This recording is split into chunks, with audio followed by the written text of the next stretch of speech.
Welcome everybody to the channel and welcome to another OP Custom Tactics video. Now, I only will release, there's so many tactics available in eFootball, so many, and that's what the beauty of it, right? You can tailor your setup to exactly what you want, but I will only share the main concept if it is new, right? Meaning, I have the 4-1-2-3, also the 4-1-3-2, the 4-2-3-1. All of these are interrelated, right? And I shared a few major differences, but you could tweak that in so many different ways. The last one I shared was the 4-1-4-1, so you could see the difference between the more aggressive, more direct approach and the 4-1-2-3, and then the 4-1-4-1, which is more up, back, and through, more give and go. It's just more tiki-taka like, if you will, right? And I wanted to show those key differences. It's the same thing with showing you this 3-1-5-1, a totally new three-back system with new individual instructions and even more passing options, both centrally and out wide. That is why we have this new custom tactics. It doesn't mean that this is now the way you have to go. You can't use these other tactics videos that I shared or that somebody else shared, right? I just want to make that clear because players coming from these other football games are used to having that one meta formation that is superior to the rest, and it gets discovered, and then pretty much everybody uses it. So game in, game out, that is the setup that people are using. You don't have to play like that in eFootball because it is true to football. You actually want to suit your tactical setup, your formation, to how you like to play. That is the most important part. Now, as we go through this, I want you to pay attention to the movement of the players, to how this setup can possibly help you. If it doesn't suit how you play at all, definitely do not use it. However, if it does, then great. That's what we're in here for, to help players. So let's get into it. Now, the 3-1-5-1 is excellent because you have the width and you have the central part of the park both covered. Obviously, the width, you have Roberto Carlos for me and Donadoni for me, left and right mids. Whoever your left and right mids may be, they provide the width. And then you have a strong central part of the park anchored by Rijkaard as a DMF, and then clearly you see here you have 3 AMFs, but you could also put the 2 wide players as secondary strikers. For me, it's Totti and Cruyff, who can play both AMF and secondary striker equally great. Kohler as a target man, you can go poacher, advanced striker. I'll tell you why I like Kohler, other than the fact that he's great with knockdowns. No, I am not a cross spammer, even though you could look at this and say, oh, he's going to spam crosses, and that's fine. If opponents want to prepare and maybe man mark my wingers or man mark Kohler and worry just about crosses, better for me, but that's not what the setup does. Those wingers are to alleviate pressure in the central area of the park. We win the ball, and then maybe there's a cluster of defenders in the way. We can alleviate that, play it out wide, pull those defenders out wide, and either cross, of course, or what we mostly do is play it back in the middle once we draw those defenders out. And again, having Totti and Cruyff either as AMFs or secondary strikers, the difference would be AMF, they track back more, right, along with Hullet, and then shoot up the field, and you have 3 players, Hullet, Totti, and Cruyff for me, if they're 3 AMFs, tracking back, but then making darting runs up to support and even bypass Kohler, who is, again, a target man. So he is looking to receive the ball at his feet and lay it off. If you have Totti and Cruyff as secondary strikers, they stay up more alongside Kohler. They are both deep-lying forwards as well, so they look more to get ball to feet, which is how I like to play. But in this setup, which is long ball counter, the players will run away, right? Make long runs, and then you can do super cancel and call them to. It creates space between them and the defender when they come to. And when you have deep lying forwards who look to show back anyway, sometimes they won't make those darting runs to pull the defenders away. So they'll have more pressure on the back. That's the only thing I'll say is the downside of deep lying forwards actually playing with their playstyle on.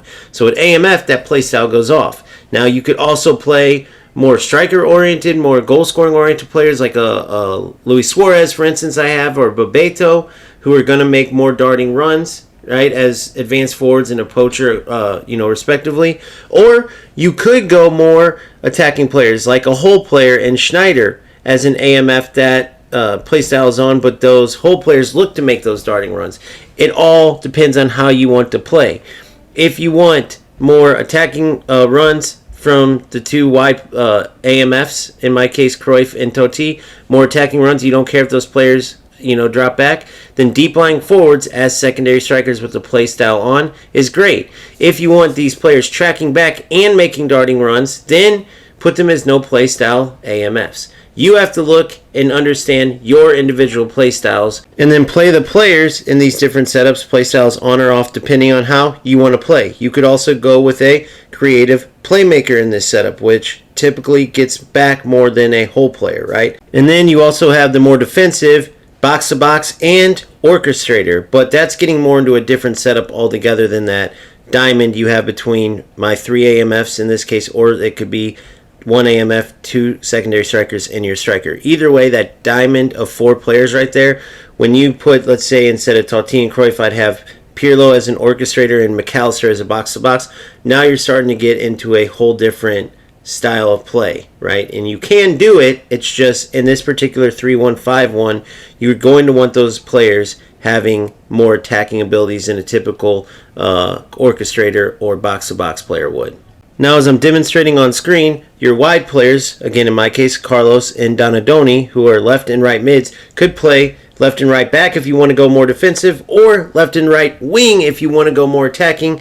If your players don't have high proficiency in either wing positions or wing back positions, you can obviously have subs if that kind of gameplay suits whatever the game is. Whether it's to start the game, you switch them out, or you sub them during the game to go either more attacking or defensively. Similar to the Diamond 4 players, what I was saying, it's just you have to suit it to how you want to play, and then you have to suit it towards how each game goes or how the opponent is, right? If you find a way you can exploit weaknesses in your opponent's setup, you can change that each game. That's why the game is set up beforehand to have the time you do to make changes. It's a beautiful thing. The tactical side of this game is flawless. So why I go left and right mid to start is because both of these players who are on individual instructions, as you see here, to drop back when the opponent has the ball using deep line, right? It is a defensive setup where both players will drop back to a position where they can join the defense with ease. That's the literal exact definition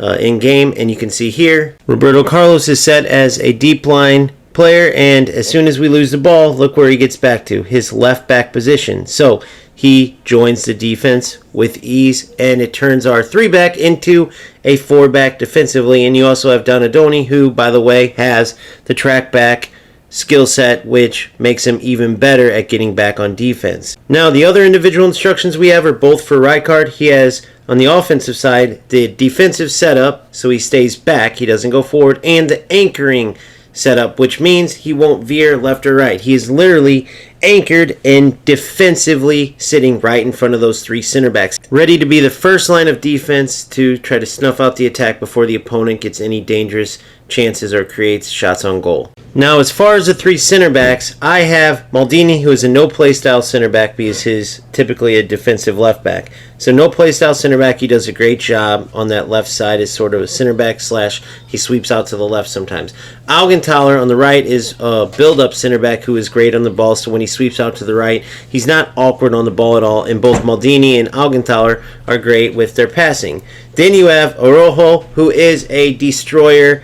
And I would just say, if you're going to have a destroyer, which I honestly think one destroyer in your setup is a good thing, right? That one aggressive center back that is ready to snuff out the attack, and in Rojo's case, he is excellent in the air with aerial fort. But if you don't like the fact that a destroyer will sometimes go out of position to hunt down the ball, you can also go with 3 build-up center backs without a doubt. Now, why set up in a 3-1-5-1? What is the purpose? Well, you see on screen all of the different triangles. Many times when you set up your formation in football, not just eFootball, in football period, it could be real life football if you're coaching or when you're watching teams and wondering why they're setting up how they are, many times it's the triangles, right? It's the different passing lanes that then can create eventual scoring opportunities that can help create an easy and effective build-up, and that's exactly what this does.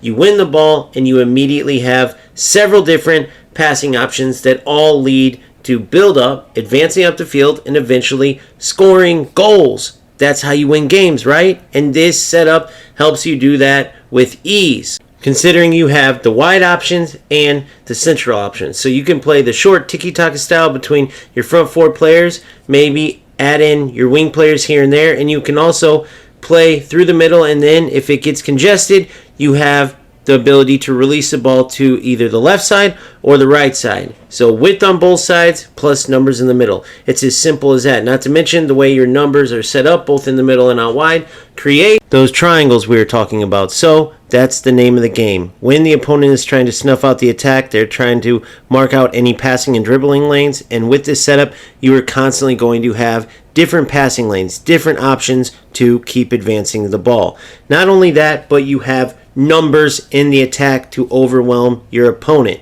which means even if they defend well for a period of time, you are still going to get your chances on goal. You just have to finish them off. It's as simple as that. Now, let's say you're winning the game or you're having trouble taking the lead in the game and your opponent has their team smack dab in the middle of the field, similar to this. And maybe even not even having wing players at all like this setup does, maybe more central players because they want to overwhelm you in the center, steal the ball, spam through balls. We see it all the time if players are trying to take the lead in a tie game or trying to come back from a deficit. So you have two options.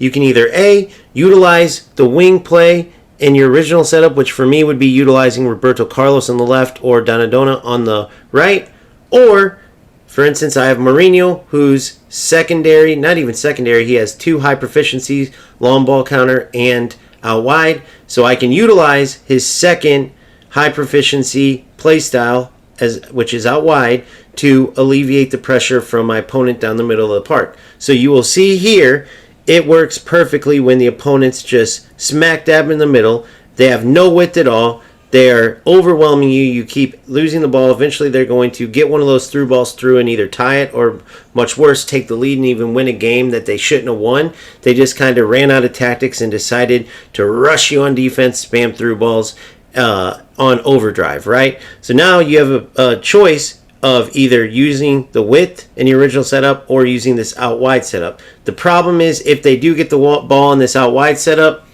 they have numbers in the middle, you don't, right? Your players will converge defensively, but sometimes it's not quick enough, especially when opponents are just spamming those through balls as soon as they win it. However, if and when you keep the ball, this out wide setup can be perfect for making your opponent chase you around, making them come out wide to get the ball, and as soon as they do that, you can literally switch it across field and eventually create chances this way to close up the game. So I just wanted to throw that out there. If you have a manager with more than one proficiency, high proficiency with play styles, make sure you utilize those. Even if you rarely, if ever, use a sub tactic, set one up and it could be the difference between a loss and a tie or a tie and a win.